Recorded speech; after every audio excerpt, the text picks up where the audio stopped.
And I talked to you guys a little bit earlier about Section 8. There is a lot more to say about it, but it gets really detailed and it gets really wonky, and I don't know what people want. And I'm not going to go down that road, I've already been there, but I just wanted to let you know that I was giving you the basic outline, but there is more, and if you want it, we can talk about that at the end. Maybe I can do it.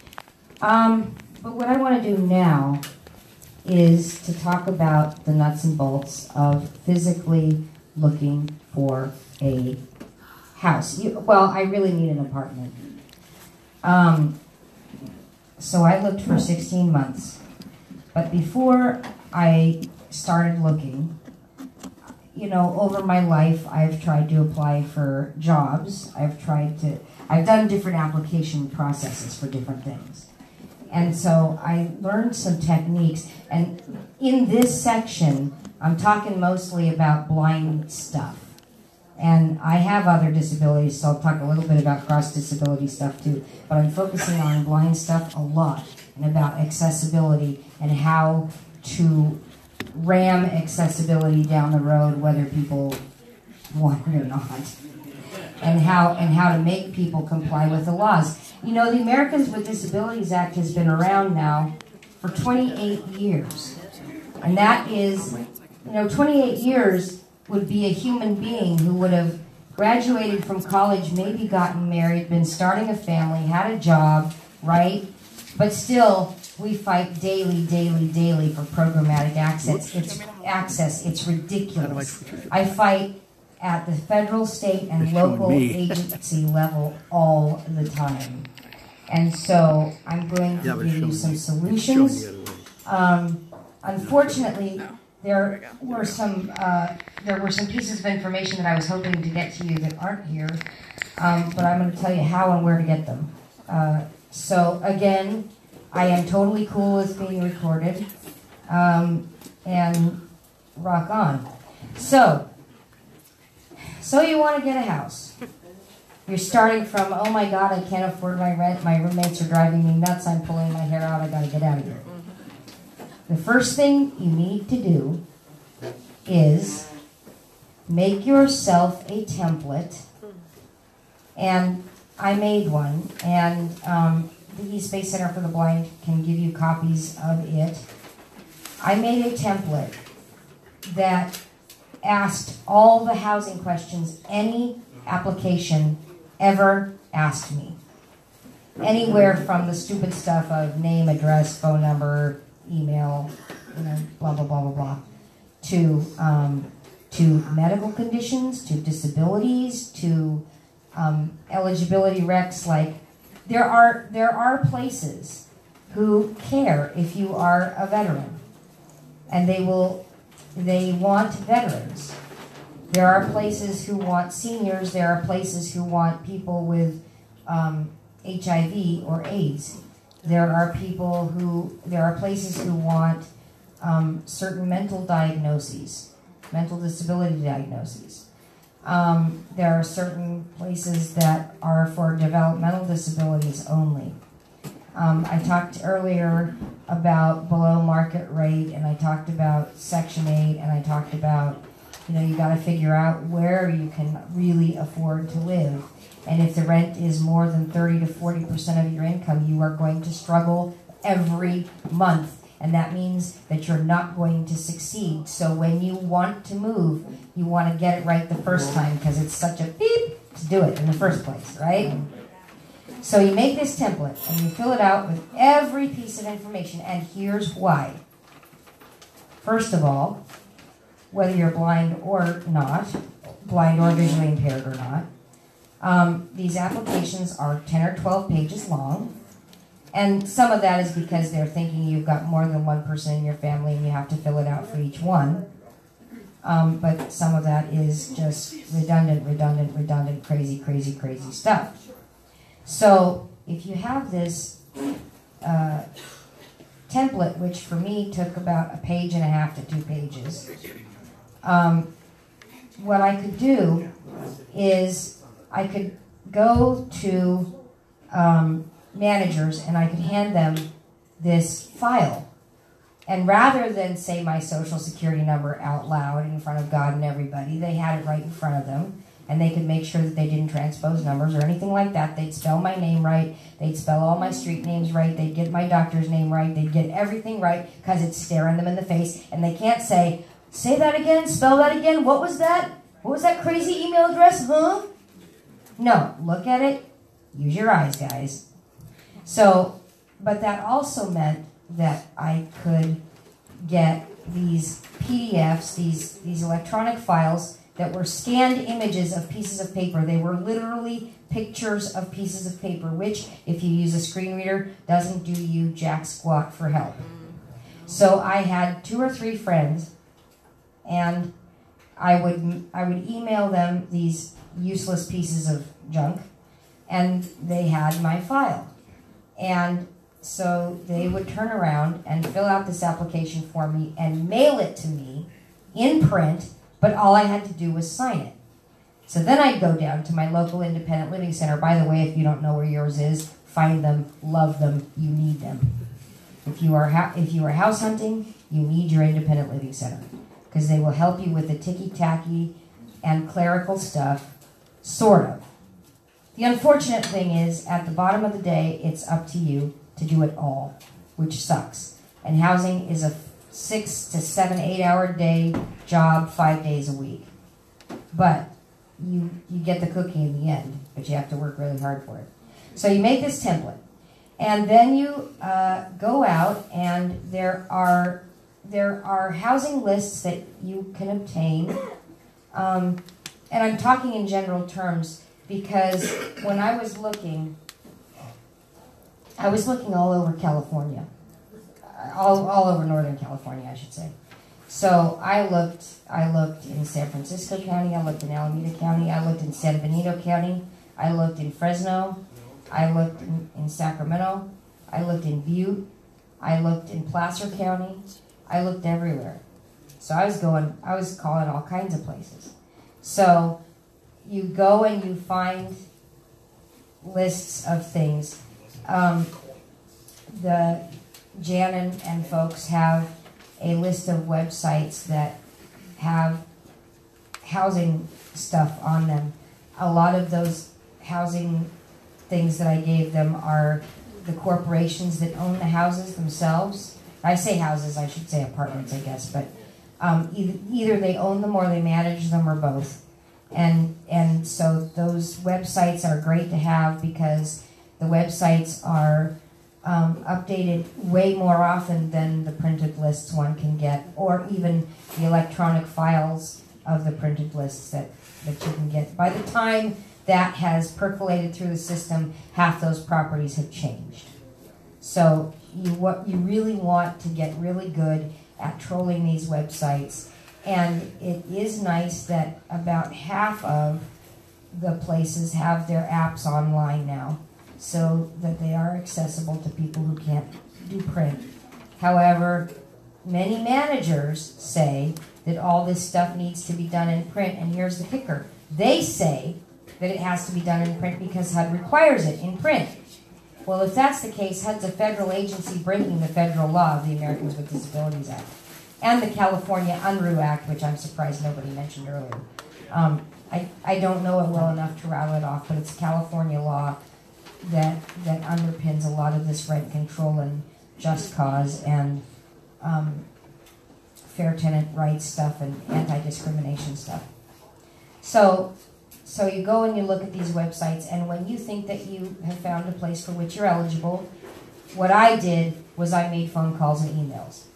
I would talk to the manager and I'd say, here are my quals, my specs, here's what I am in like a paragraph, meaning I'm a person with a disability, I have thus and such income, I live in thus and such a county, I'm looking for thus and such for rent, and each of those thus and suches are fill in the blanks that you have to make for yourself. I have thus and such members in my family, I need thus and such number of bedrooms. If you need a no stairs unit, you want to say that. If you can ask them how close are you to How close are you to transportation? Most of them don't have a clue. You're going to have to do your own research. By the way, I will tell you a resource that probably isn't anywhere in anything that has been handed out here today. www.walkscore.com. It will save your life. It is a website that if you put in an address, they also have an app for snazzy phone users, that you can put a website, you can put the address of an apartment complex in a website. It'll tell you it's WalkScore. And it'll tell you what's around there. It'll tell you if there's good transit.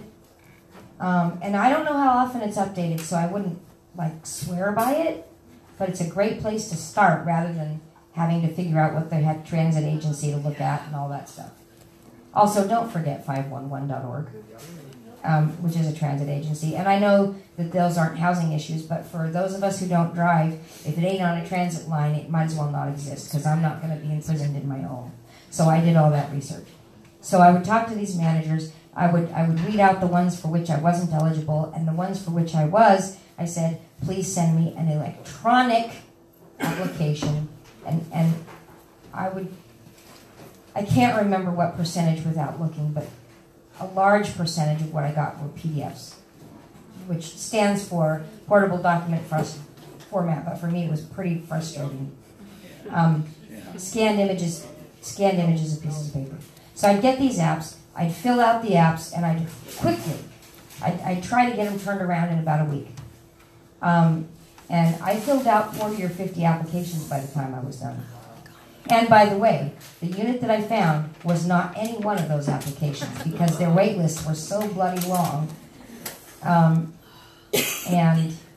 I applied for Section 8s that popped up. The Independent Living Center, the one way that the Independent Living Center helped me best was they are connected to all the Section 8 jurisdictions. And when one of them opens up anywhere in California, my guy would go, ding, here's another one, here's another one, here's another one. So a bunch of them opened up in September of 14, and I applied to 6 or 8 of them in one day. And some of their websites are not accessible. Get Cited Buddies, Get Cited Volunteers. The Lighthouse has some stuff for volunteers. I guess Jan's getting some stuff together for volunteers. Just call around and get clever. So after you get those applications going, you keep, that's it. You keep hunting, you keep filling out apps, and you keep in contact with the managers to whom you've already filled out apps. Hey, have you got a new one? Hey, have you got more units? Hey, is something coming open? I would call, I had a tickler list. Every Monday, I would call certain people. Every Tuesday, every Wednesday, every Thursday, every Friday, and meanwhile, I'm looking for new ones. Then, if I was looking for something and I wasn't getting a response, I wrote a couple of, I called them interest bots. I would write emails that said, hey, I'm interested in your property. There's not much information on this website. Here's what I'm looking for. Here's what I want to know from you. Can you please respond and tell me this information, and I'll figure out if I'm eligible or not. So, and sometimes I'd get a useful response, and sometimes they wouldn't respond at all, and sometimes, so it's, the big key is follow-up. Then, when in the process of the applications, I told you about my file, I would fill out the applications, and if I was sending it in to the manager via email, I would not put my social security number or my bank number or my ID number on anything I sent over the email. It is not secure, and you do not want to do that. So what I would do is I made the application as an attachment, and I would make a cover letter. And in the cover letter, I would say, you are not receiving these pieces of information via this email. I will call you and confirm that you've received the email, and at that time, I will provide you the information that isn't here. And I would explain that I'm totally blind, and this is why I'm sending it electronically, and there isn't a signature, and If you have a problem with that, then we can make an appointment. I can come over and sign the paper, or I can sign it when you actually have a piece of property to show me, whatever. Another thing is, you're filling out these applications and you haven't seen the property yet. You're not going to see it for 6 months to a year. You don't even know if you like it, but you fill out every piece of application you can, because you can always say no, but you can never go back and say yes. Do you know what I'm saying? So I know I'm going really fast because I was supposed to do 10 or 15 minutes and I was stupid and didn't bring a watch. So I don't know what I'm at here. But I also wrote reasonable accommodation letters that explained what I needed and why. I had doctor information that I provided on every application so that they could contact my doctor, and I was prepared to have my doctor do something for them. But the main problems were physically getting to look at a unit and figure out whether that apartment complex was even a decent thing that I could do, and the print. And so anything you can do to get around those barriers is a good thing. And when they ask you questions that you would think would make no sense, trust me, not only do they, but the question that seems nosy, like, why the hell do you care if I have a mental disability? That's none of your dang business. Answer the question, because it might get you a house. The only thing else that I want to say is, I was talking with Dorothy at lunch. Section 8, first of all, you don't need to live in the place, you don't need to live in a city that you're applying for before you do your application for Section 8. They don't care. When you get Section 8 for a city, the rule of thumb is that you have to stay there for a year. But if you have a disability and can justify that moving there would take you away from every support system you've got, like in-home supportive services, or your doctors, or your eye clinic, or, if you have to move to San Benito County, there's no blind services down there. So you want to stay near the East Bay Center, right? Yes. Okay. So you have to prepare to advocate for yourself to get what you need. The worst that can happen is that they say no, but you don't know if you don't try. The last thing, every one of us has to be an advocate. Every day I fight accessibility stuff, and I swear to God I feel like I'm fighting alone. We need to remember to tell each other we're not. That's it. Q&A. Next person, I don't know what we're doing.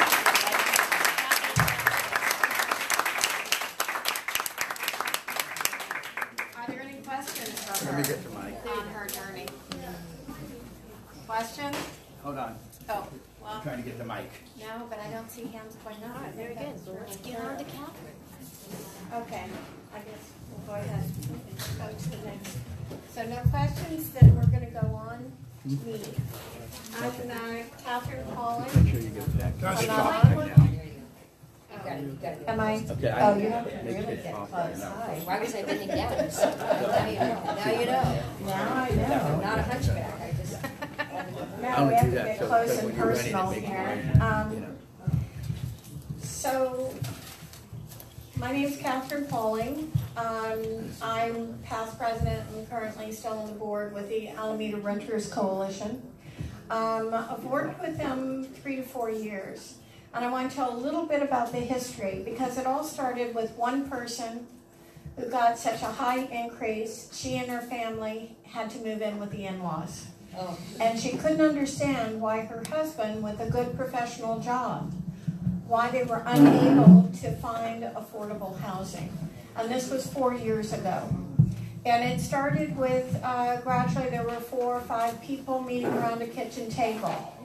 But first, what she did is she was shocked to find she couldn't find resources to help them. She couldn't even find people that were sympathetic or really supportive. So this goes back about 5 years when rents were really first starting to go crazy. And it wasn't recognized as a citywide or even statewide problem. From there, in talking with some sympathetic friends who decided to help her, it expanded to about 4 or 5 people. She made a Facebook page. Within less than a year, she had 900 members on her Facebook page. This was not just a small problem. And that's how the Alameda Renters Coalition formed. And it was very powerful because we were the first organization in the city to actually speak for renters. And the sad truth is 53% of the people, of the residents in the city of Alameda are renters. We were actually 53% of the households in Alameda, the population in Alameda, are renters. And we have no one listening to us. Even with what we've done with organizing, we did a tent city in front of City Hall. We may have to do it again. Yeah. Finally, there was a meeting that got a lot of press one November because after begging the city to at least discuss the problem, they finally gave a special meeting and landlords showed up. Realtors actually bussed in landlords and elders to come to the meeting, filled up the county chambers so that by the time the renters got off work, picked up their kids and got to the meeting, there was no space in the chambers. They were actually put in a room across the street in the library. And then when they sat there listening to televised, there were 26 landlords in a row saying that it wasn't needed, that they never raised their rent, that they were their tenants' best friends, and that there was no need for any kind of rent regulation in the city of Alameda. Well, when people were coming and then turned away from the chambers and sent across the street, one of our members was passing out a flyer and says, come back at 8 o'clock. Well, by 8 o'clock, they had listened to 26 landlords, and they began chanting, let renters speak. And we had over 100 people there. Well, the noise got the new acting manager all excited. He went running out the door, charged into another gentleman that was, both of them were seniors, but the staff member is the one who fell and broke his hip. There are still stories that renters attacked him, and they said, well, you know, that videos show the other man pulling him down. Well, the man was being pushed off his feet backwards, and of course was reaching for terra firma, and they both fell. The renter was later chased by police, pushed by police in the hallway, slammed to the ground, injured his head. I mean, the whole thing turned into this circus and really bad situation. Renters got bad news, but I'll tell you something. One of the most important organizing things is having press coverage. Because we had advertised, we did have press there, we did have video that we then provided to press, and suddenly that sleepy little suburban town of Alameda was in the news. And nobody could believe that it had happened. And finally, sadly, that's what it took for us to actually get the council's attention. Then shortly after that, there was a complex bought by an investor from San Jose. In the beginning of November, just a week after he had purchased the apartment complex, he issued 60-day eviction notices to all 30 families there. And this was 60-day notices so that they would be their Thanksgiving and their Christmas.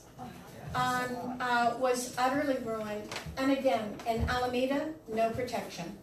We talk about rent, what is rent control, what is, and I like Eddie's explanation that it's really rent regulation. It's so different in every single city, and it becomes really important for you to find out what the rules are where you are.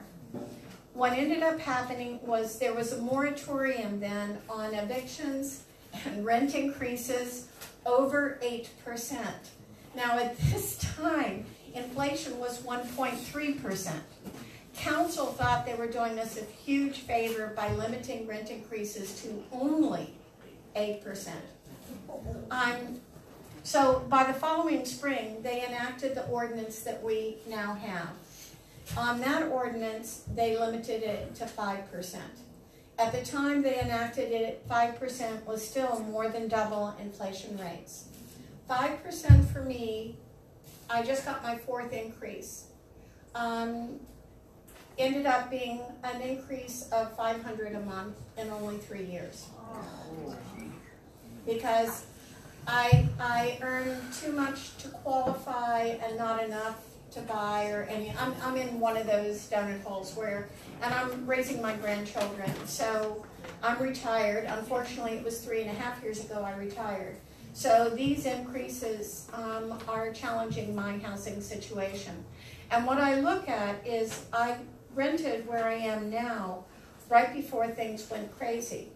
So I got in to a 3-bedroom for $2,000 a month.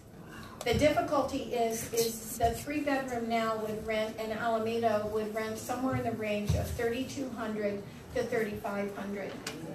Part of what's going to be very, very important in repealing Costa-Hawkins, that's what's going to be on the November, in the November election, is it exempts single-family homes. So the little house I'm renting, which thankfully with the boy and girl teenager has 3 bedrooms, it's exempt from rent control. Even if Alameda really got real rent control, I would be exempted. The house is over 100 years old, so I don't have to worry about buildings built after 1995. But Costa-Hawkins was put in place by the California Apartment Association. They actually, when we tried to pass rent control, our own initiative, we gathered the 8,000 signatures to put it on the ballot. They spent close to $400,000 to defeat us.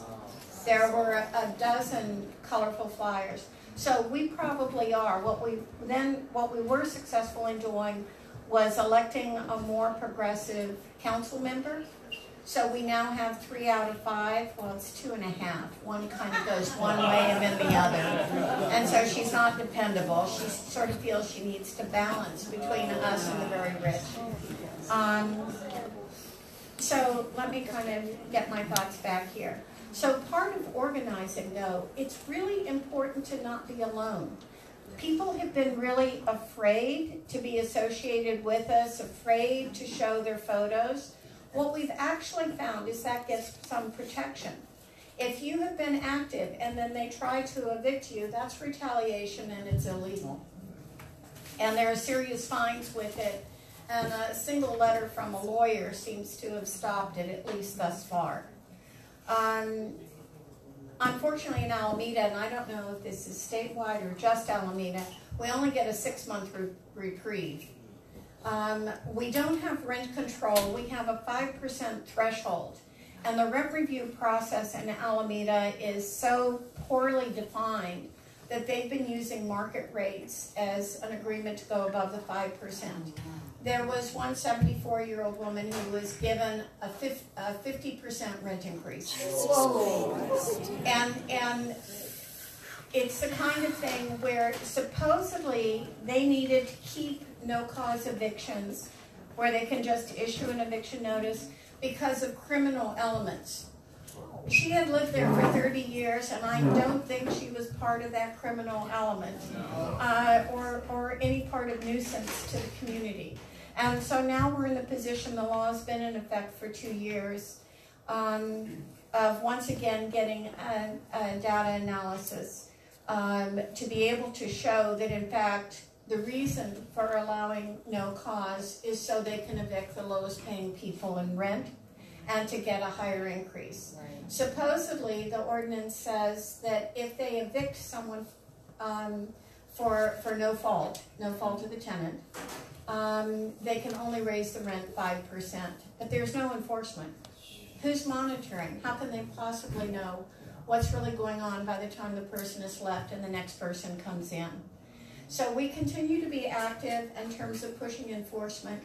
We have had a real problem in terms of, even though we now are electing, we're really pushing and electing more progressive council members to support us. And every meeting we go to, we remind them we are over half of the city. We are their responsibility to represent. We are getting pushback from staff.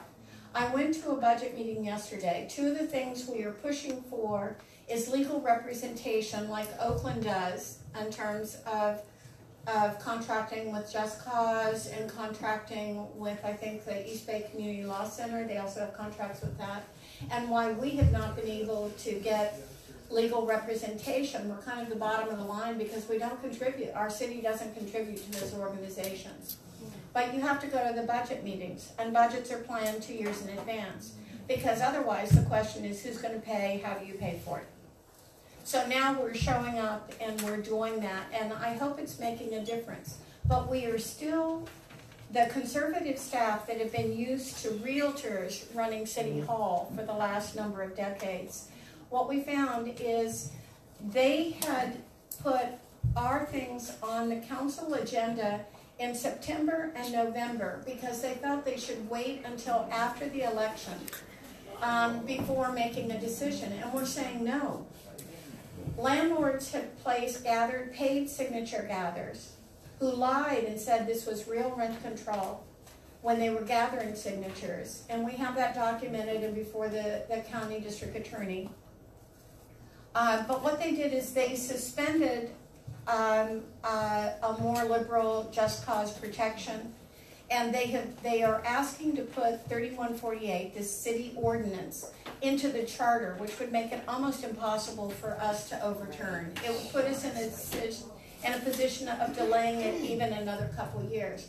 And city staff were delaying this question of whether the law needed review until after the election. Well, the whole reason that you want to keep it on the city level is so that you have leverage with your elected officials and so that it can be strengthened or handled or dealt with. It goes into the charter and it's a problem.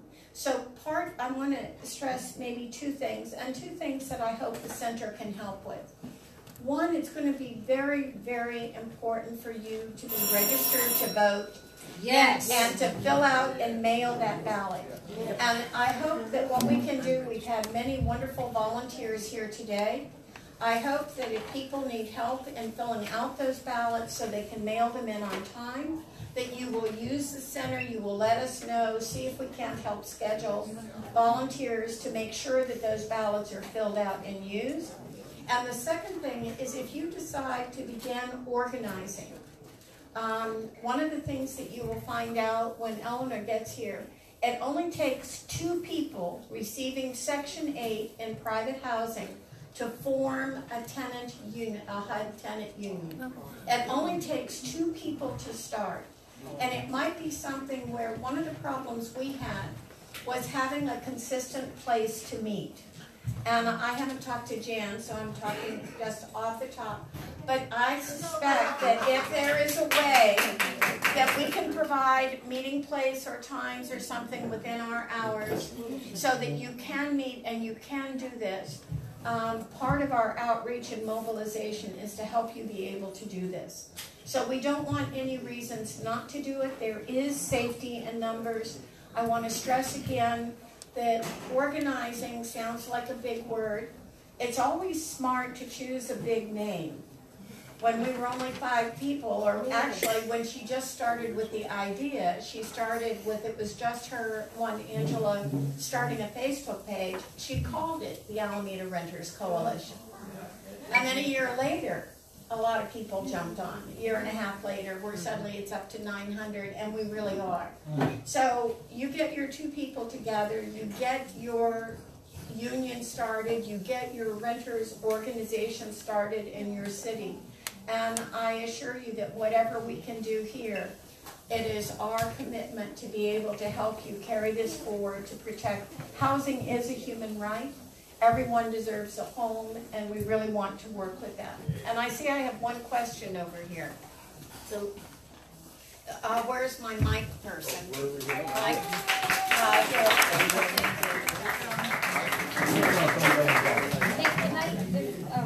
As that's happening? May 21st is the deadline date to register to vote. If you have not registered Monday, you better go register on Monday. Then you can see about getting your absentee ballot. Can I give some information about how to do that? And also, it's May 21st for the June primary. We have the June primary coming up, and really critical, there's a number of housing issues that are going to be in the November election. So get it taken care of now, and we'll be going forward. Yes, you have. Okay, so if you don't want to do an absentee ballot, you can go to the Secretary of State's website, which, I'm doing this by memory, so if I'm wrong, you'll have to Google it. www.sos, as in Secretary of State, .ca.gov. If you have a California state ID, you may register online. And you can choose to register absentee, but you don't have to. In the state of California and in Alameda County, we have accessible voting booths at the polls. And Uber and Lyft both have voting day ride things that they'll do for you, and there are ways of getting to your polls. So there is absolutely zero excuse not to vote. Also, there's information available online and through the NLS library service about state information and about local information. The local information through Alameda County Registrar of Voters, and the NLS stuff you can get through BARD, or you can get it the way you usually get your talking books. Question right there.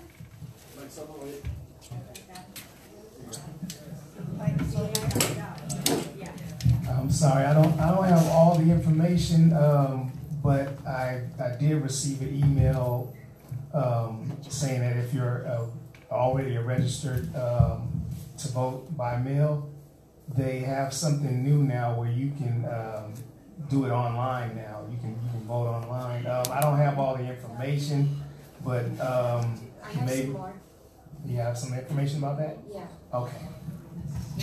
Good question. I guess I'm the GOTV person too. Get out the vote. There is online, you can vote online absentee, but there's a problem. I don't know everything about it, but I'll tell you what I know. What I know is that you fill the ballot out online, then you have to print it out. This 18th century technology. You have to print it out, and you have to sign it and mail it in. So, though you can do the ballot online, you're not independent yet if you do absentee, which is why I do not. Okay. Any other questions? All right. I'm gonna. Where are we on the? What's the latest day you can send in your votes? Oh, there's one more question. I'm sorry, sir. What is?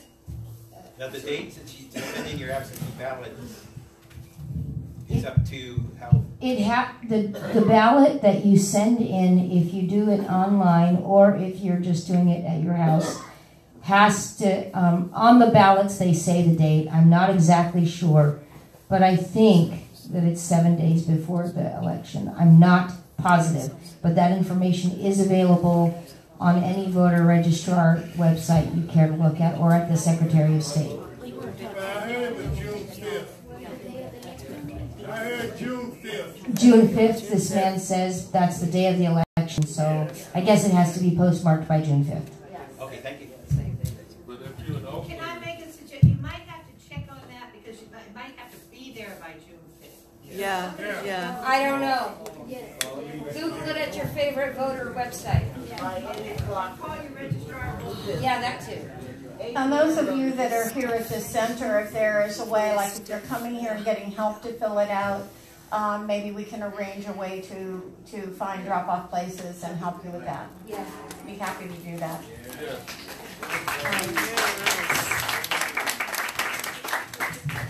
So what I'd like to do now, Eleanor is not here, and I hope that she will be coming, but what I'd like to do is at least make a few comments about organizing for Section 8. It turns out there are two different forms of one is if you are in a government-owned housing place, you are allowed to have associations. I know in Alameda we have a problem with our housing authority because they seem to be more management-minded rather than tenant-minded. And what they have done with the resident associations that are there is they tend to encourage social events but discourage any kind of political action. But you do have a right to have residential associations, and it's up to you what topics and who you have visit. Invite your council members. Yes. Invite your government to come talk with you, to be aware that you exist and what you need. The second form are for people who receive vouchers, and they are basically those who are in the private sector, privately owned property landlords that accept Section 8 vouchers. That includes corporations that manage and own properties. Correct. So it's going to be sort of for profit. Those are the ones where you are allowed to have, where you are allowed to join a HUD Tenants Association. And as I mentioned before, it only takes 2 people to be able to file and start a tenant organization under HUD. And that is one of the ways to do it. It's online, and I'm kind of sorry that Eleanor isn't here. But what we can do, if people are interested in doing that, I can get you the websites and the way to get information, because that should be hopefully accessible as far as being able to do screen readers. Oh, Jan is telling me that there actually is a piece in your packet with contact information. And so I'm very sorry that we don't have Eleanor here yet. I'm kind of hoping maybe she'll show up before we finish. National Association of HUD Tenants. There we go. Okay, Google that. Did you hear that? You want to speak? You said it. Okay, National Association of HUD Tenants is what you're going to Google. Well, NAHT. Or NAHT. NAT. And so, again, safety in numbers. Yes. Where suddenly, and there is tremendous strength in numbers, then you have someone from the union contacting your landlord as opposed to you personally contacting your landlord. You also begin to learn if it's a problem on all of the properties they own rather than an individual property. So there's a number of ways to bring sort of larger power to bear. And okay, and then I'm going to ask for questions, and Sheila has the first one. Yes. What do you do if your housing authority is the problem? Okay. This is one we have in Alameda, and a wonderful gentleman had done tremendous research, and then unexpectedly we lost him. And we have not been able to get the research from him because he had a number of tenants and very specific situations. You need someone to be able to gather the information who will trust you. And what we found, and one of the things we are objecting to, and we are asking the city for more accountability, they subcontracted this out. They subcontracted out to this particular housing authority. He had found a good deal of subcontracting she was doing to firms that actually were somehow related to her. We had talked about possibly bringing it back to the city council oversight. The truth is they didn't want the job. It's something we're still working on, and what it takes is recording the problems, and I would say bring it to your elected officials. But one of the things you must do, which you've been very good at, Shaylee, is you want to track down the background. What is the relationship? Is it a not-for-profit organization, and what organizations are they linking their services to? You have to kind of follow the organizational chart to find out who you're really dealing with. And then I would say take it to the city. If the city contracted out to a separate housing authority, you need to do it. And I'm going to pass it to Eddie because I think he's had some information on this. And I have something too. Catherine, may I make a comment? Yes? Okay, I just wanted to say that I'm an Alameda resident, and they did contract the housing authority work out. And when it came time for my yearly reevaluation, I didn't receive my packet at all. And I got a call from my manager saying that because I hadn't, I was being eliminated from the housing program. When I called my worker, she wasn't available, so I spoke with her supervisor, and he said, well, we didn't get your packet, so, you didn't send it. And I said, well, I didn't get it. And he said, well, we didn't get it, so you didn't. That was the way it went. So I just want everybody to know that there are all kinds of issues that happen. Even people who say they're for you aren't, and that's why when Catherine said there's safety in numbers, sometimes you really need to feel safe. Yeah.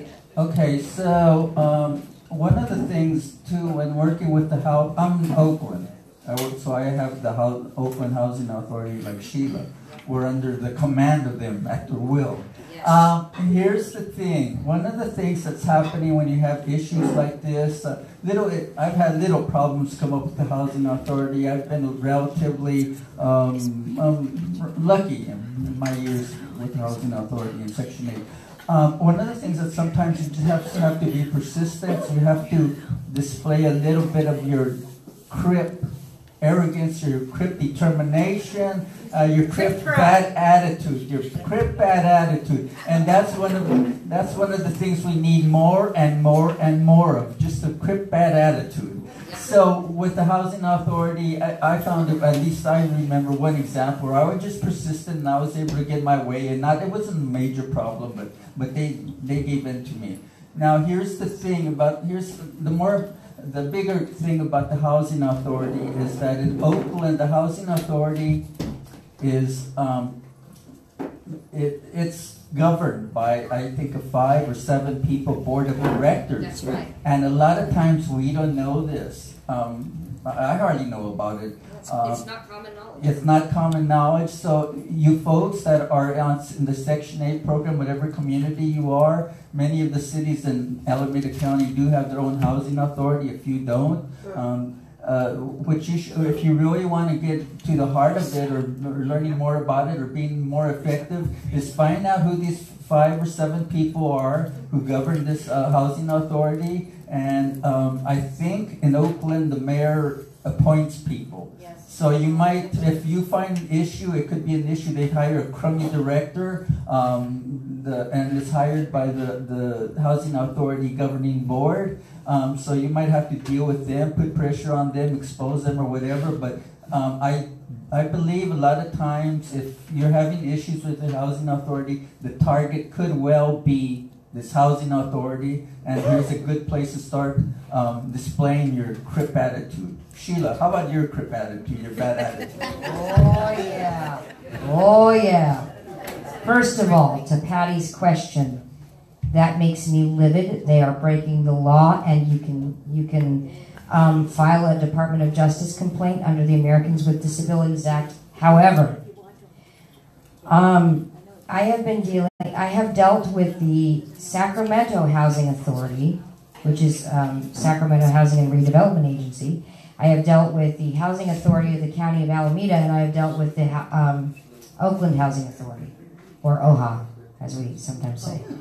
And all of them do not do reasonable accommodations, even if you fill out the form.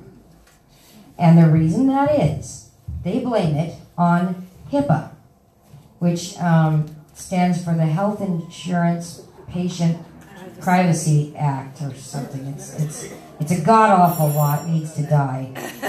Because every time I've ever run into HIPAA, it was always something that was hurting me, not helping me. And they said that they could not even... So I started working with the San Mateo Housing Authority where I got my voucher, and then I ported to Oakland, and the San Mateo Housing Authority didn't have much of a problem with anything that I needed. Accessibility-wise, they were good about it. But the Oakland Housing Authority just dug their feet. I had to make them send me an electronic copy of my voucher, because when you apply, you need your voucher number, and I don't know it, it's in print. So what I had to do, so they made me fill out their reasonable accommodation form, but I filled it out. And then they took the form, I did that electronically, they took it, that was fine. Then they said, oh no, we need ink signature. So the guy actually came to my house, which was nice. The ADA guy at the OHA came to my house and we signed it. But I knew, and I told him, you're going to have to sign something, you're going to have to make me sign something from Kaiser, because Kaiser won't talk to you if you don't. He says, oh no, this is fine, I'm sure it's fine. Well, he was wrong. And so we had to sign the thing from Kaiser. And so I had to go through all these hoops, and what it sounds like to me, Patty, is that nobody helped you do that, nobody told you you needed to do that, and your worker knows you're blind, they see your white cane, they know your situation, but they don't put it in the cases. They don't put it in the case notes because they say they can't because of HIPAA. Now, HIPAA is a healthcare law. What on God's green earth does that have to do with housing and HUD? I will never know. And this is why I'm sitting here so carefully listening to Catherine, because I want to start myself a HUD union in Oakland. Yes. So any Oakland Section 8ers, I need to talk to you. Share contact information. I have one more question back here. Yeah, let's say I have a 95-year-old friend of mine. She's a senior citizen. She's ever since our house got sold some years ago, she's been having to move, and she's starting to get sick, and is not living in a good situation at all. Getting to the point where family can't take care of her. Her family members can't take care of her. I need to know which would be the best reliable resource. If I can give me a number for it, for each resource I can refer them to. Okay, I'm going to try this, and then if I miss the ball, someone else is going to have to do it. What city is she in? Oakland, California. Okay. The Center for Independent Living is the independent living center that services Oakland and Berkeley and all of northern Alameda County from San Leandro northward and up to the border with Contra Costa, El Cerrito. I couldn't think of it fast enough. I would start with them because they will know of housing resources. But what I would tell you personally is, honestly, agencies do what agencies do, or agencies don't do what agencies don't do. And what you need to do is find Jan and ask her for my... No, it's okay.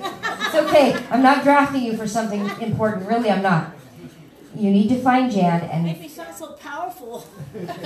Find Jan and have her give you my list of websites that have housing stuff in them. And when you get that list, I tried to list who did senior housing.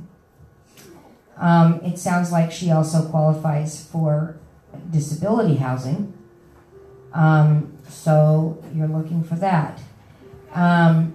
Get with her and ask her a bunch of nosy questions like, are you the wife of a veteran? Are you an immediate relative of a veteran? Do you have a mental disability? What are your disabilities? And okay, we know she's an elder already, so we've got that. She's a senior. And ask all these questions and find matches. And it's going to be up to you and up to her. And it's really sad to me because in order to get housing, I swear to God, you need to be your own case manager. And I have a fairly good organization acumen, and it was hard for me, very, very, very stressful. If you can get any kind of case management help for her from senior orgs that she's already connected with, maybe a local senior center that knows her already and helps her with other stuff, they can do some of the work, lift some of the load, be volunteers. You just have to think of the resources that you have, and think of the dust bunny under the bed that you never even think about. You get clever. Let me see if Eddie has anything. So I think people with disabilities, blind people, and especially seniors, the seniors, and I'm getting there myself, there's lacking of we're one particular group there's a lack of services for. And for seniors anyhow, there is a senior law group. I'm not sure if it's in the resource that you have, but they're not doing much housing right now, last I heard. But if you want to get a list of all the non-housing development that's going on, the non-housing that's available, non-profit non-housing, the Oakland City Community and Economic Development Agency, every year they publish a list of all the non-profit housing developments that they're involved in, and there's quite a few. And it also gives you a list, but it also tells you whether it's 1 or 2 or 3 bedroom. It also tells you whether it's for seniors or disabled or what. So that's one source of information. It's also on the website. Yeah, okay, it's on the website too. And also, the thing is, there's long waiting lists for many of these places. So, This Maureen, the area agencies on aging in each county also usually put out at least a housing list. So while they can't provide the case management services needed, and often the case managers can't do housing because they would be so swamped that they wouldn't be able to do anything else, and there isn't any housing. But if you just want a list so that at least you know where the complexes are, we do have it in electronic format as well, and you can call your local area agency on aging.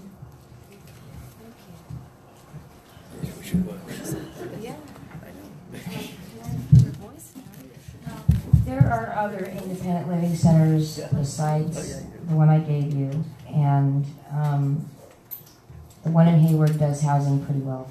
Yeah, they're pretty good. Community Resources for Independent Living in Hayward, yeah. I think they're better than some of the others for sure. I didn't want to say that on the mic, Jan, but I will repeat what Jan said, which is they are better than some of the other independent living centers in this area. I'm not proud. And the phone number is, it's Community Resources for Independent Living,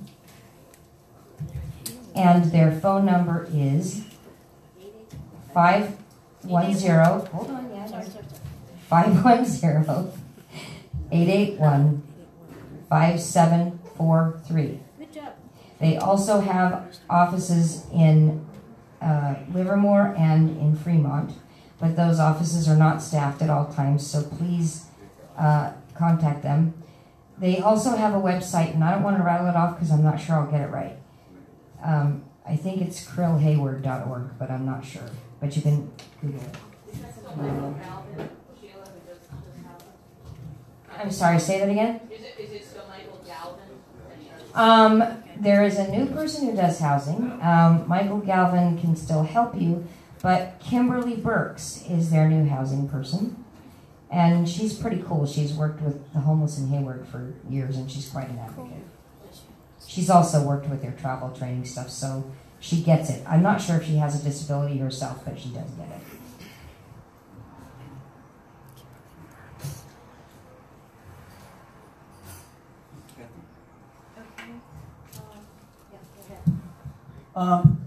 You know, we've had just a lot of information going back and forth today, and I hope you've been able to retain some of this. There's a lot of things that we didn't get to, or we haven't gotten to yet, and I just want to mention them. I don't want to go through them, but just to mention what some of these things are. And I am with the tenants union, and if you call us, I'm the one that answers the calls. And if you tell me you're here today, I'll pay special attention to your calls. And if you need information, resources, additional phone numbers or whatever, I'll gladly get back to you. Just advise me that you were here today, because we're getting a lot of calls. But here's just some of the things that we haven't talked about it yet.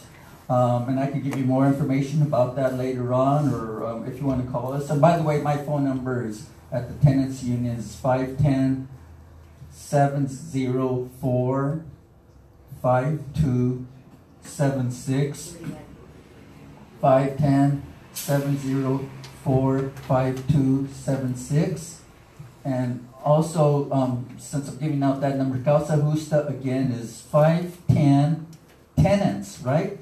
Yeah. 510 tenants for Causa Justa. And Causa Justa, by the way, they do have paid staff, and they will see people face to face. The only thing we give at the tenants union is we do have a couple of Sundays that we're at the library, Oakland Library, but most of our work with the public is done over the telephone. But just some of the things that we haven't got to, we didn't really talk about discrimination, what constitutes discrimination against people with disabilities. We have not talked about buyouts in Oakland, particularly. Explain that one. Okay, buyouts is when you're protected by the rent regulation law, and the landlords know that they can't raise the rent real high, so they try to buy you out by giving you a certain amount of money that really is undervaluing the value of your rent regulated unit.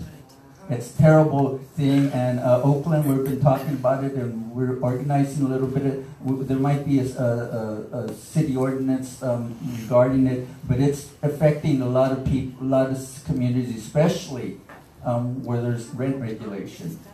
Another thing we haven't talked about on this. You know, what I'm looking at is we actually are scheduled to be here for another hour. Okay. And since Eleanor isn't here, maybe you could talk a little bit, the disability discrimination. And also, Eddie, if we could talk about access, and how we can work on organizing to get our access, and so people can think about what their needs are and their rights. I want to talk about that too. Okay, you can take that part. So let me, so in terms of, on the federal level, there is the Americans with Disability Act, and basically that said that you can't discriminate against people in employment and housing, and then states are free to pass their own anti-discrimination laws, and I think California's might be a little bit stronger, but basically it prohibits discrimination against people with disabilities. And some examples, if you're blind or you have another disability that is prohibited in California in housing, I'll just go to them when the no, not yet.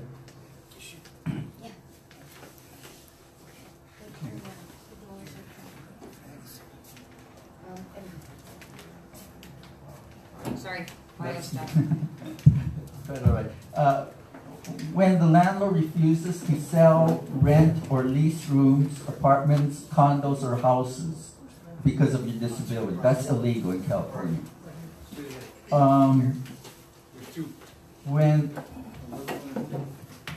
When they tell you, and when you inspect the unit, that the unit is not available for rentals, but they rent it out to a person with doesn't have a disability. That's discrimination. When they deny a home loan or homeowners insurance, when they refuse to do it like a housing accommodation, or if they retaliate against you for complaining against them, those retaliation is against the law if you're rightfully expressing your rights, whether it's complaining or whatever. But in terms of accommodations, or did you want to get into this part, the remedy? I can do some of it. I'll do what I know and then you can okay, have sure. So I talked to you about reasonable accommodation letters. And I forgot to mention, and I'm very sorry, that, you know, people use the word documentation and they use the word written documentation. Emails are not, I mean, it depends on the law. I mean, if we're talking legal, then legal is different. But documentation can be documentation of any kind. So, if you are one who has one of these fancy dancy recorders, you can say to your landlord, may I record this meeting because A, my memory is not infallible, and B, I want to be able to later take some notes and maybe I'll have questions for you and follow-ups and whatnot and whatever. As long as you notify them that you are recording, it is legal to do so. Okay?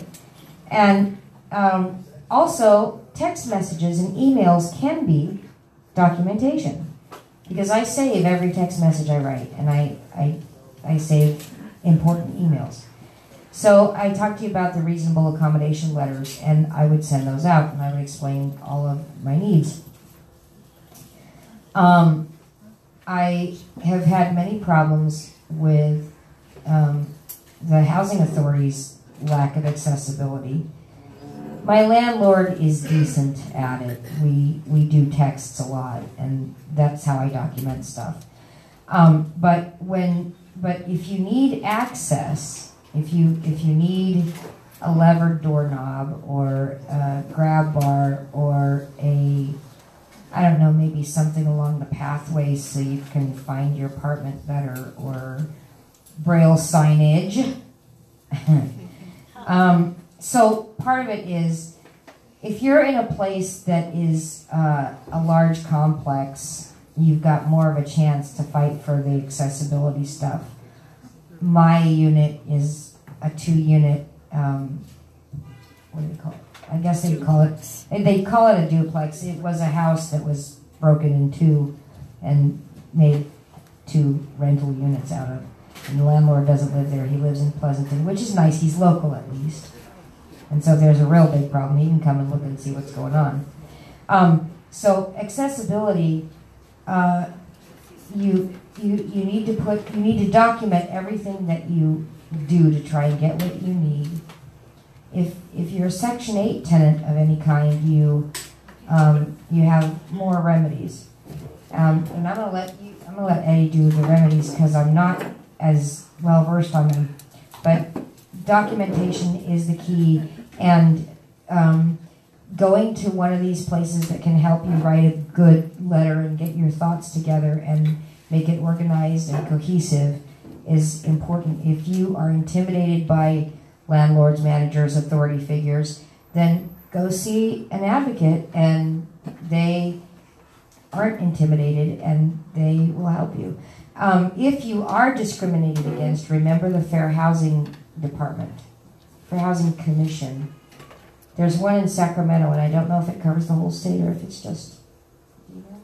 I have the phone numbers for them. All right. Over to Eddie then. Okay. And Jan, do you recall if in the resource list you folks developed this here? Okay. It's there? Okay. There's a fair housing, what do you call it? An article about fair housing with information on it. Yeah. In the packet. Okay. Okay, good. So anyway, the phone number is voicemail. The voice phone is 800-884-16 800-884-1684, and but it is in the packet. The other place you could file a complaint with is at least one other place is department.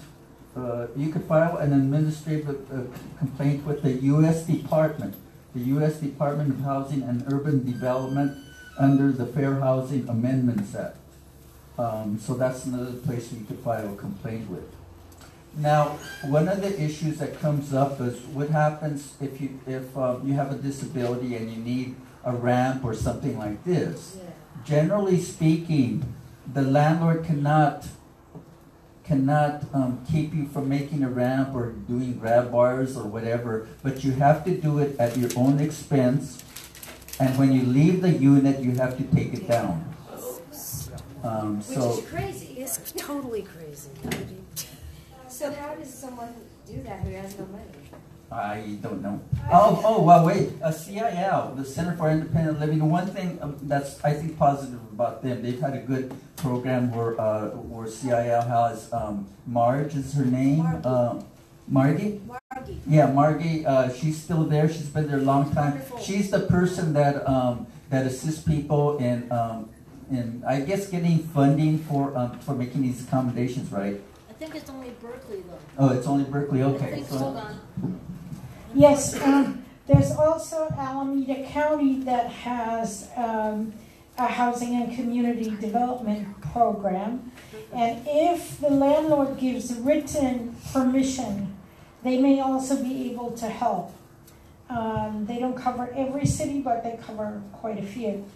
I can give their number if it's not on the resource list.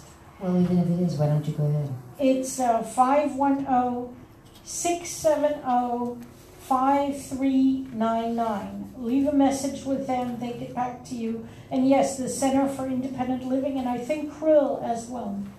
What was the name of the number you just gave? What is the name? That was the Housing and Community Development, or also Healthy Homes Department. And by the way, if you're a homeowner, they can help you as well with modification grants and or loans. Aha. Habitat for Humanity sometimes does projects. But they have eligibility requirements. I don't know them. And I know there is a Habitat for Humanity in Oakland, and I don't know that number off the top of my head. But they may also have ideas of resources of places that are willing to build things and make things for you. The other thing I wanted to say is that Community Resources for Independent Living in Hayward has a device lending library. Device is not just a cell phone or a tablet. They did some research for me. I turned out not to use it, but it was interesting to learn, and I learned some stuff. They have access to catalogs and whatnot with accessibility stuff, including levered doorknobs, which I have one hand that doesn't work as well, and I was going to look into that. And they have low-tech and high-tech devices available for lending, and they're also a good resource to help you find stuff if you need it. Sheila? Yes. This is Ray Market speaking. Speaking of, just lost my thought, humanity, Habitat of Humanity. Me and Katrina were on our way up here and we're speaking with a paratransit driver that we're very familiar with, and she's having things done to her house, and she said that the location is in San Leandro, and some of the things that are available are used, but sometimes they're in pretty good condition, so just wanted to pass that on. Yeah, there's a place called the Restore in Oakland, and there are a couple other. I have the number. Oh yeah, Mike, can we get a I see. Okay, Jan, you're after this one. Thank you. They're called ReCare. They recycle and medical equipment that's donated to them. Oh, okay. We're talking about different things, but that's yeah. good. So that's. Oh, I'm sorry. No, it's all right. No, go ahead. Go ahead. 510-251-2273. Yeah. And they're called Recare? Okay, Jen. Someone. There's an organization, maybe somebody could help me remember the name. They helped us here at the center one time, or they were going to. It has building together in the title. And what's it called? Is that Christmas in April? Yeah, but Rebuilding Together. That's what it is. Is an organization that we don't know the information of, but we can Google it. Sometimes they'll help people with things in their homes and stuff. Yeah, it's volunteer. It's volunteer based. And they only do it certain times a year. Only certain times a year, and probably eligibility recs. Yeah. So Not sure, but, check it out. It's something to check out if you need housing. Repairs or maintenance. So they're good for repairs as well as any accessibility needs, which is great. Yeah. I wanted to. There are a couple of real estate agents who have disabilities. One is Jim Blackston in San Francisco, and one is Stephen Beard in Oakland. And I don't know a lot, but they do housing seminars that are about first-time home buying, and one of the components of that is if you're on Section 8 and wish to purchase a first home, there's a lot of thought that you want to put into that, but if you think you want to be brave and take the plunge, then I'm sure either one of those could give you information. Stephen does seminars every month or two. I get his emails, and he's got a website, and if you Google Stephen Beard, it's with a PH, I believe. I believe it is. Stephen, Beard, like Blackbeard. I want to address one thing, another issue. Oops, that's okay. One thing we haven't talked about is getting your deposit back. And part of it, because I've heard some of you are looking for housing and considering moving, this is a time when you really do need to work with a sighted person. And where we can, again, we have volunteers. We'd be happy if there are times or appointments or things like that, if we can help link you up, or it's a good time to call on sighted friends. What you want to do is you want to start from the beginning. You actually, in going into a place, you want to take pictures of what the condition is. You want someone with you to be able to actually see, is it habitable? What are the indications of are they already providing a place that is well maintained, so that you're really checking the actual condition. And I see a couple of hands up. I'm going to be able to pass it off in a moment. Lost my train of thought. So you want to document it.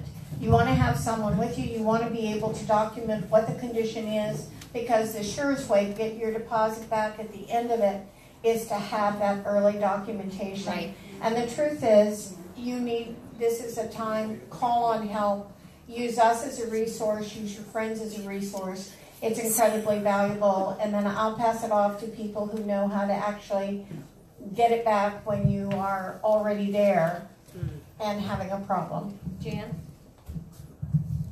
I just wanted to say that brings me to one of the issues I was wanting us to try to cover, which is the problem for blind people of having somebody go with you and finding somebody to go with you, and wondering if any of the people here from the organizations that have been speaking to us today, I don't know if Julian and Allie are still here.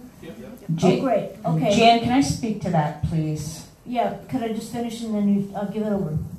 Anyway, we need very badly to be working towards organizing some kind of way, and the center could be a catalyst for that again if people wanted to work on it, to build volunteers who would be available, and if the tenants union or Casa Gusta. God, why do I have so much trouble? It's embarrassing. I'm getting better. Casa Justa. Yes. Good. All right.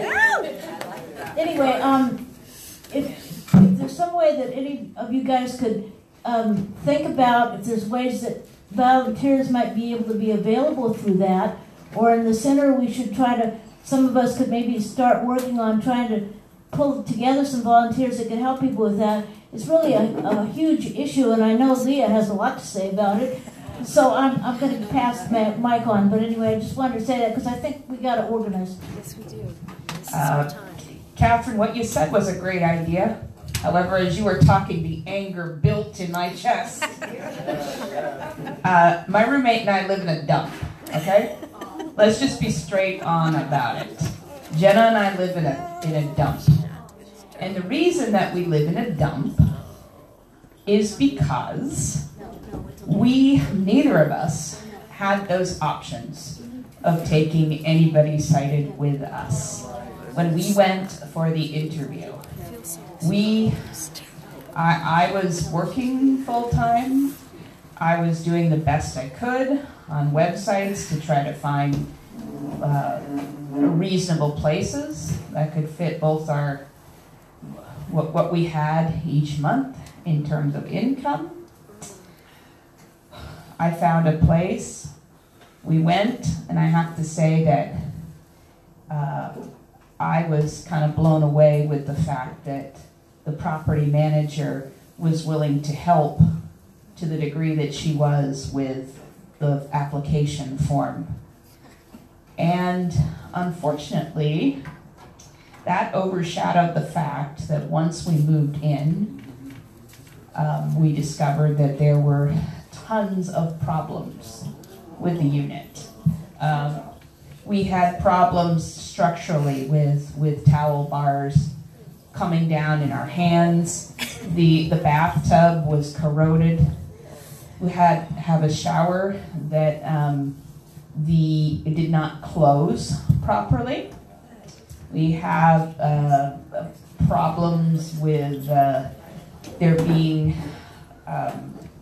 between the refrigerator and counter a gap where things fall. There were different holes in the walls. I don't know where Jenna is, but there's probably other things I could add to that. But, you know, a lot of the reason this happened is because we simply did not have that kind of assistance. So one thing I recommend is, Catherine, when you give people an idea like that, be really careful. Because I think one of the biggest problems when you're visually impaired is a lot of us just don't have that resource.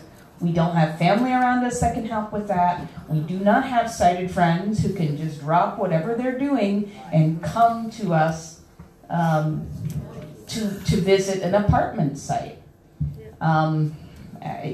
So I just, maybe other people can chime in on this, but Leah? It's frustrating. Yes. I've got some thoughts.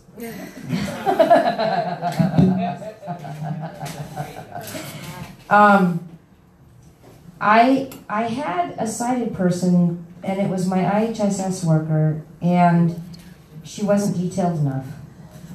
Because when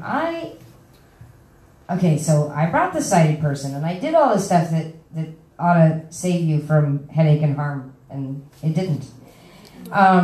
And so that's another caveat. I've never tried this. I use Be My Eyes now, and I didn't have this 3 years ago. Be My Eyes is an app. If you have an iPhone or an Android, it's an app that you install. It's free, and it will connect you with a volunteer. And literally, you use your phone's camera, and you can say, you can ask them questions, and you can say, I'm looking for this, or tell me what this looks like, or you can do stuff. I've never used one for a housing inspection. I guess that would be an interesting experiment. And we could pilot test it on a house that we knew had problems and see if they could describe them or whatever. Anyway, when I was, I had already signed the lease, and I don't know how OHA passed my unit for inspection. On one hand, I was very grateful, But on the other hand, I wanted to kill someone. I got roaches. I had never had roaches in my life. And I was livid.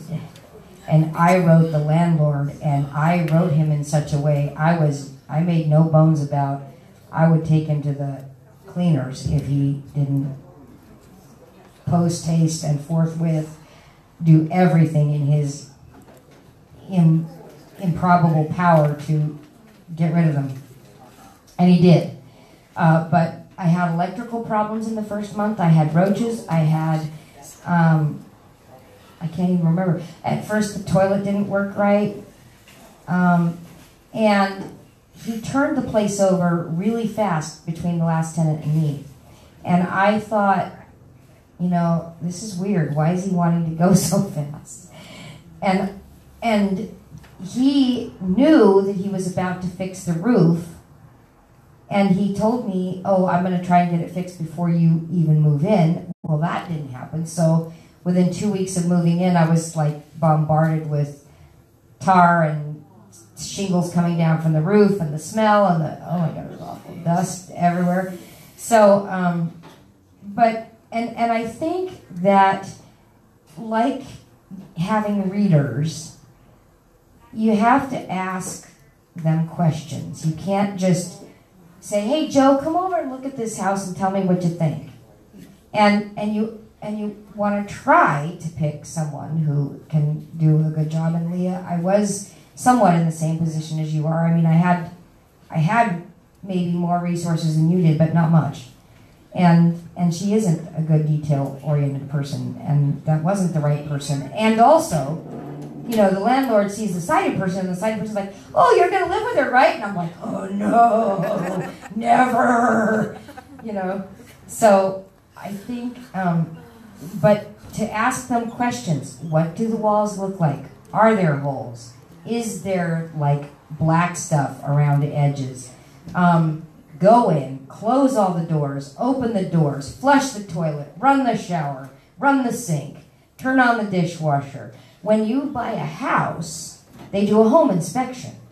When I rent, I do a renter's inspector. I open the fridge. Is it cold in there? If it ain't cold in there, why isn't it cold in there? Oh, is the refrigerator turned off? Okay. Landlord, can I hang around for half an hour? I'm going to turn on this fridge and see if it cools off at all. You know? I did do as good a job as I could. And we didn't discover the roach till after I'd signed the lease. And there was one dead roach in the bathtub, and I went, oh my weeping God. Because I'd already moved in some stuff. I'm like, I cannot do this again. I can't. I'd just been through 16 months of it, and I was mentally exhausted. I'm like, look, I'll deal with it. Whatever it is, I'll deal with it. It's a roof. I'll make it work. And that's when you get to the point where Adrian says people stay in houses that are horrible. And my house turned out to be okay. He fixed it. I had to sit on him. I had to threaten his dog and his kids and his wife. And no, not really. But I was very livid. And I did work it out with the landlord. Didn't have to talk to OHA. I'm very glad. But 2 years later, there was a thing with OHA where OHA almost kicked me out of my house because the landlord made some stupid mistakes. He likes the way things look and isn't always, things will look good and maybe not work right. So you have to be careful of that. Eddie had something, and I'm sorry I took so long. They're supposed to clean up the place before you can. That's crazy. So, you know, for me, this has really been good. I mean, I do have a disability, but I don't think, I have different kind of issues that you folks might have. So it's really good hearing firsthand from, you know, what your experiences are. Because it kind of confirms, a lot of times it confirms my impressions of situations that I know about over the years that I've learned about. And so this is a good really exercise or good experience for me. with the, being a member of Oakland Tenants Union. I want to finish up this thing about the security deposits, though. It's real important. So whenever we have the initial inspection, that I don't know if there's anything in Braille, but people with that are sighted are able to use a sheet. So you can make a checklist. Yeah, you can make a sheet. Yeah. Okay, you can make your Is there a sheet that comes somewhere though that you're talking about? I've seen. Hold on. Yeah. Okay. Do you know where one is on the web? Probably Nolo would have some. Nolo? Yeah. There's Nolo. Nolo Press. Okay. What would you call it? Nolo Press? I know what Nolo is, but what would you call it? Inspection checklist. Yes. Move-in inspection checklist and move-out inspection checklist. Also, take pics, even though you can't see them. Have someone take pictures, and have somebody that you trust come in and look. And yeah, Leah, I hear you, because I'm so tired of, don't you have someone to help you from a sighted person? Don't you have someone to help you? Well, if I did, I wouldn't be asking you, would I? So, I get it. But that's where we have to be clever with resources too, because there's lots of senior and disability volunteer kind of guys out there, but you have to think about where to get them. Okay, so you do the initial inspection, and hopefully everything comes out right. Now, you're ready to move out. 2 weeks before you move out, the landlord actually is supposed to tell you, more than 2 weeks really, that within 2 weeks before your move out date, you're free to have a pre-move out inspection within 2 weeks of moving out.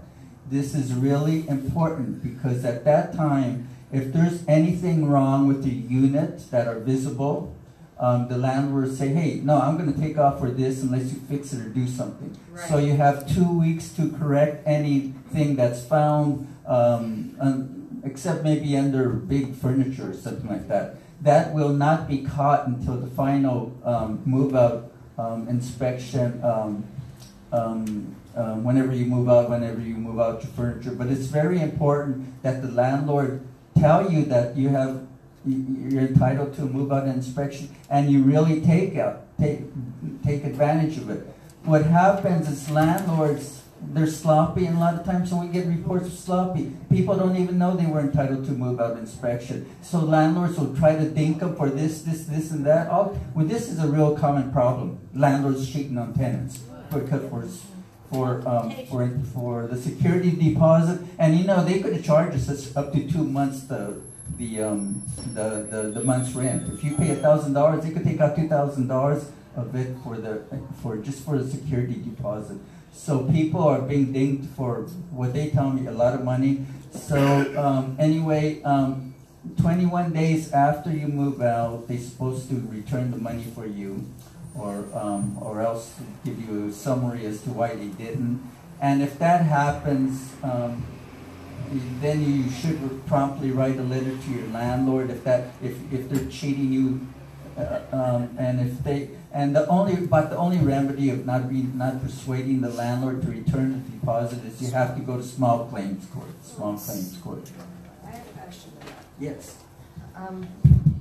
I was in Sacramento, and I had a place that was owned over the time that I lived there by 3 different places, and we finally gave up on trying to figure out how to get the deposit because we knew that we cleaned it, we knew that it was fine, but it was hard to do it. What do you do for that?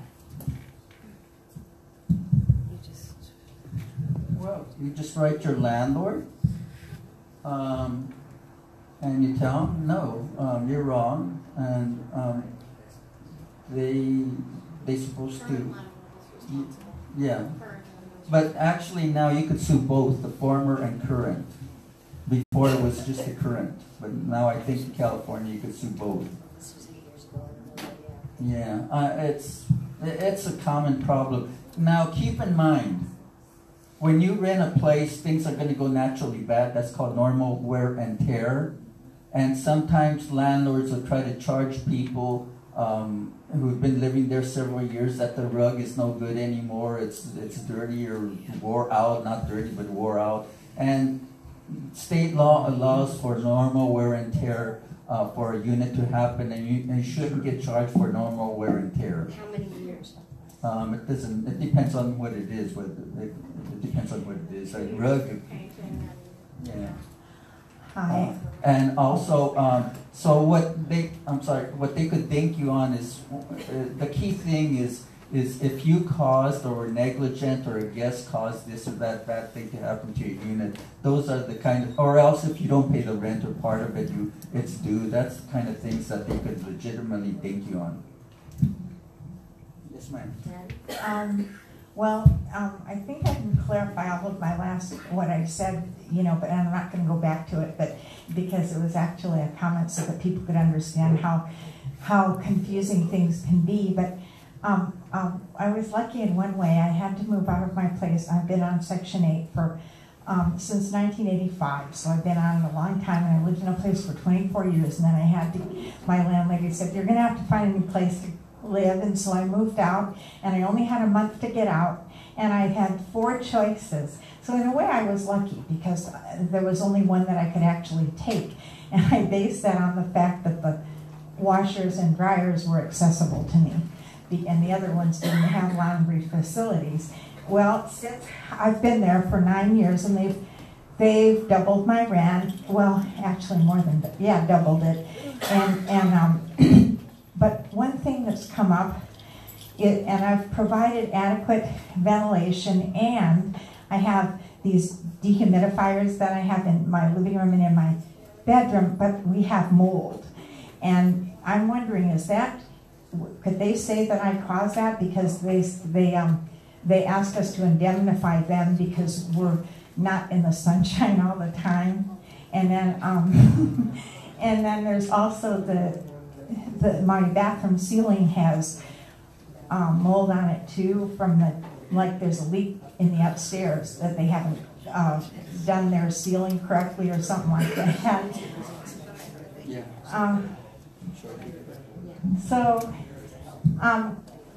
I didn't sign I didn't indemnify them for the mold and they also wanted us to do it for lead paint that they had, and also asbestos in the ceiling. But I thought I had a really good unit, and now it turns out that, maybe I don't, but I'm afraid they could say it was normal wear and tear because I've been there for almost 10 years, and, why didn't I say something sooner? Okay, it was good that you brought up mold, because this is just another really common problem that people with the tenants union and probably Causa Justa just caused, people come to them with mold. Mold is a toughie. So in Oakland, here's what I advise. She's in Alameda. On Alameda, okay, I Let can't. us know the standard in Oakland, and Okay, we'll work right. to get it in Alameda. Yeah, in Oakland, people call us up and I say, well, you should have the place inspected by the city. And what they inspect for, what they had been inspecting for is not for mold itself, but because of state legislation that was passed last year, went into effect last year, they're starting to be more aggressive in terms of checking for mold. And I think in the city of Oakland now, they could actually check for mold. But in the past, it was conditions leading to mold.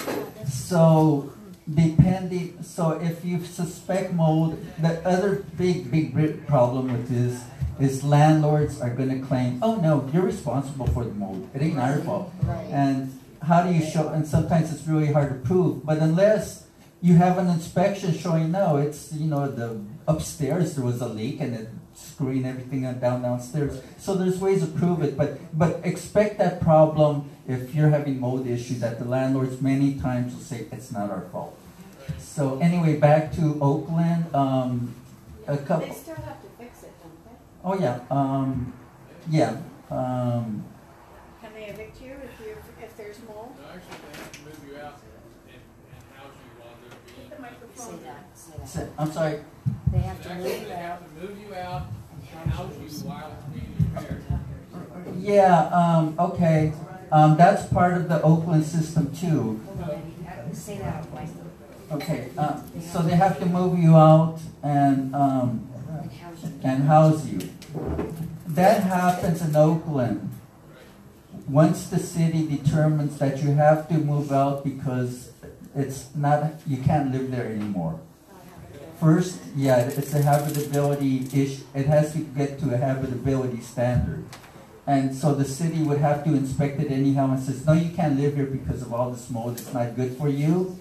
And in Oakland, the landlord either gives you a certain amount of money for temporary move out, or they could find an alternate housing in the building. If one is empty, they could move you in there. It's better than nothing, but you are entitled to be moved out.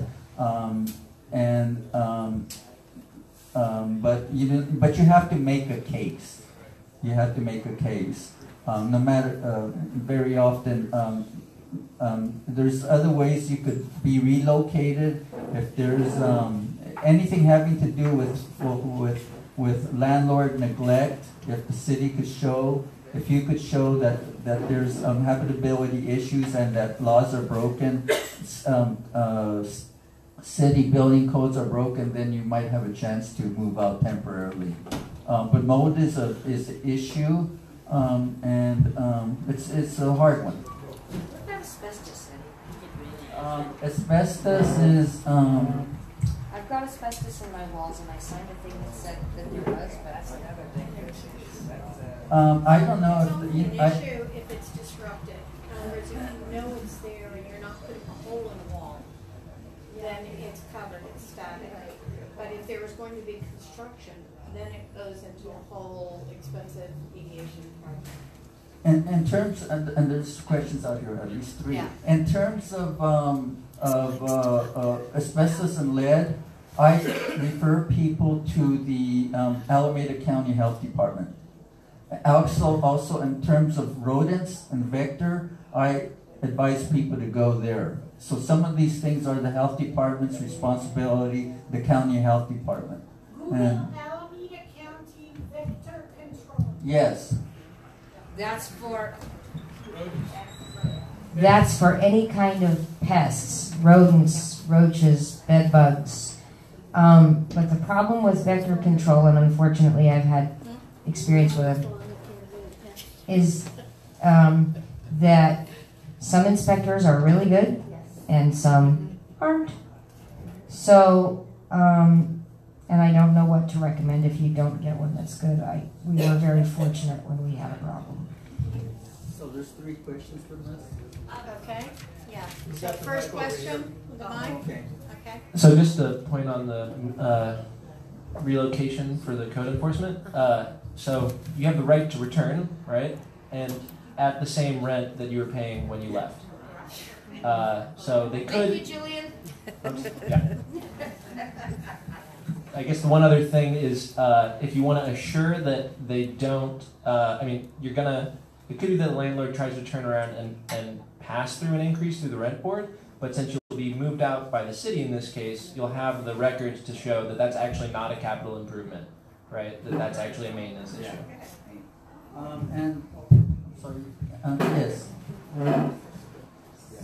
Thank you. Well, I don't know how they do it over here, but in San Francisco, when there was a mold issue in my house, there was nobody living downstairs because my dad had moved into a nursing home, and I hadn't been downstairs for a while because we were hoping he would come back, but it turned out that there was some kind of backup in his tub, and it had created mold. And so my insurance covered it, except for a couple of $100, so the landlord can't be thinking about raising the rent.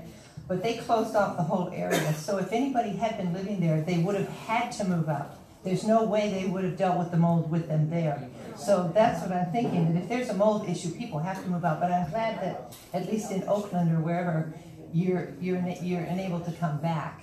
I don't know if that's the case in San Francisco. Thank you.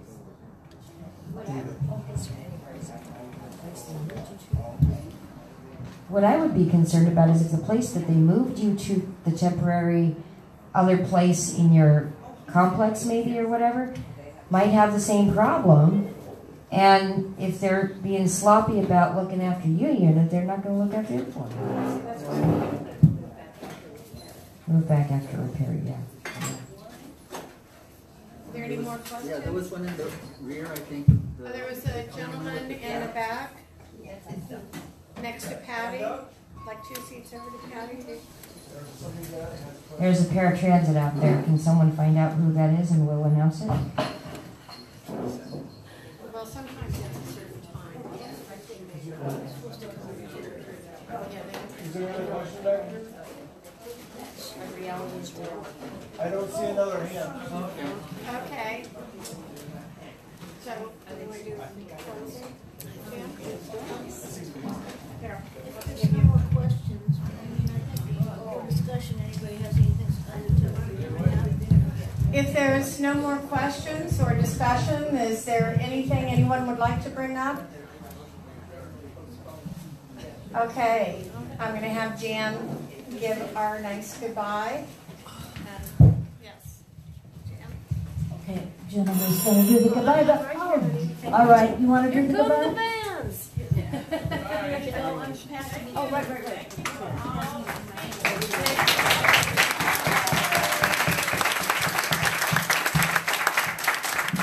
What a dump.